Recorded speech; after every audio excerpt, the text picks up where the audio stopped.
When you talk about opening up records for adoption, Carol is totally against it. Totally against it. Is that right, Carol? I just think it's to each its own, and I'm real scared and cautious about the whole thing. Well, after your story, I think many people could understand your position. I mean, here you were, you didn't want to be contacted by your biological parents. You say that you went and you made sure the agency didn't release information about you to your biological family, and they found you anyway. And then to find out the things that you had to hear about your family. If you could, so we could understand, what did you find out? What were the things that impacted you most that still affect you today? I found out that my mother was stabbed in the chest with an ice pick and thrown out a 3-story window when she was pregnant with me. This information does me no good now at the age of 27. This information should have been released, as I said, to my adoptive parents. And I'm not negating you or you. I'm saying that basically, if I was searching, I wouldn't want to have to go through the extent and extremes that they've gone through. I believe that there's a way to do this without having to, you know, I can only say in my case that it was devastating. It was physical abuse? It was physical, it was mental, it was devastating. It was a disaster, and I didn't deserve to have that dumped in my lap at the age of 27. I would think that causes some psychological issues. Surely for sure. I didn't need that, and I can say that my marriage and my parents, thank God, have hung in there. Carol is suing the social services agency that released her information, and just to be fair, I want you to know that we did try to contact the defendants. They did not respond to us. We weren't able to reach them for comment, but I will tell you this, that in response to the lawsuit, the social services agency officials are denying the allegations. Yes, but they don't deny that they didn't have a court order, and in Pennsylvania, that's the law. You must have a court order to open these records, and they never had one. Somebody just opened this up like a can of worms and put this baggage in my lap, and now what do you do?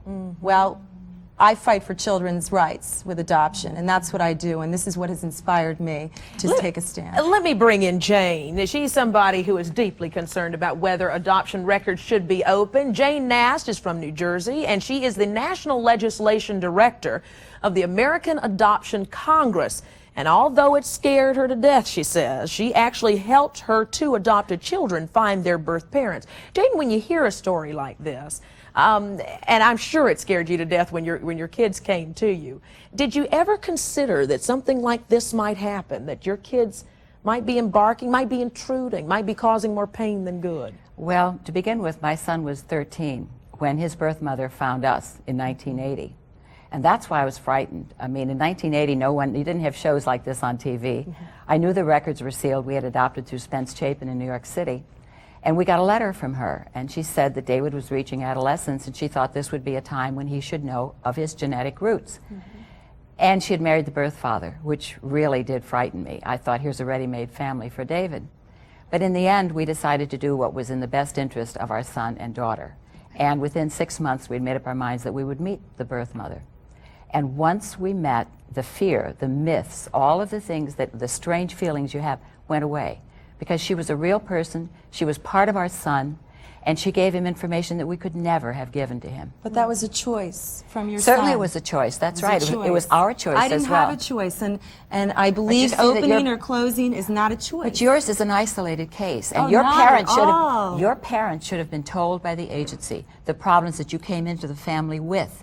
And your life, as you said, I was agree with very that, upset. But That's I'm right. simply saying that it's a choice. If your son didn't want to know this information, and the biological mother showed up on the doorstep, what would have you She done didn't then? show up on the doorstep. What That's a if fair, she did? She did not. And let's not talk about that, because that does not happen. It doesn't happen? It is rare. It happens all the time, Rolanda.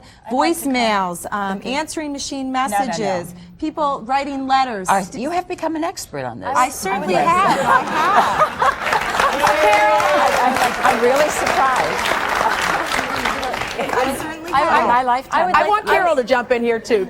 I would like to comment, Carol, what you went through, I can only imagine the pain that Carol went through. This was a horrific situation, but what Carol's talking about isn't about unsealing records. What Carol's talking about is intermediaries who are insensitive to adoptees.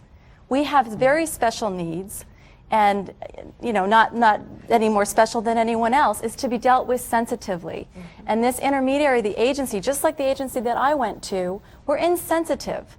And so I think the point here is I believe that adoptees and birth parents should be able to make contact directly and get these intermediaries out of the way, get the government out of the way, and I think that will solve everyone's problem. Because adoptees are very sensitive. Do you think we want a door slammed in our face? What do we do if not. somebody doesn't want the information? You say How no. are they to be You know what you do? You protected? hang up the phone. Stalking you you. I close did the that. door, I and did you that. Say, okay. I then you, I that's did fine. that, and it wasn't good There were enough. what What I hear you orders? saying, Carol, is it was just the initial shock from the very beginning. Here's your dad, your adoptive father. Tom, could you join us?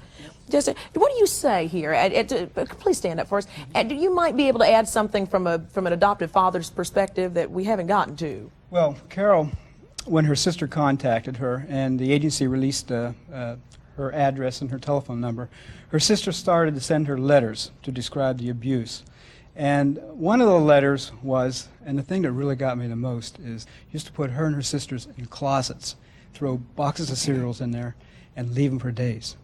That broke my heart. I mean, see you had tears in your eyes, and I can imagine. well, not tears yet. But what really made me angry is here we have a government agency breaking the law. They have taken Carol away from that biological abusive people 20 years ago. And now we have a government agency that breaks the law to reintroduce these kind of people into her life.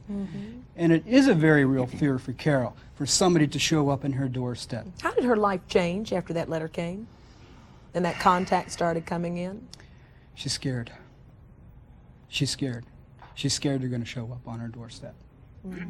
When we come back, the story of a teenager, thank you so much, Tom, who was so traumatized by the reappearance of her birth family that she even went so far as to attempt suicide. Sometimes the coming back of families can be difficult. It could be an extreme situation, but these are topics that we have to deal with as we talk about opening records for adoption. We'll be right back. I was supposed to love the brother like a brother. I was supposed to love the mother like the mother, love the grandma. These guys were strangers.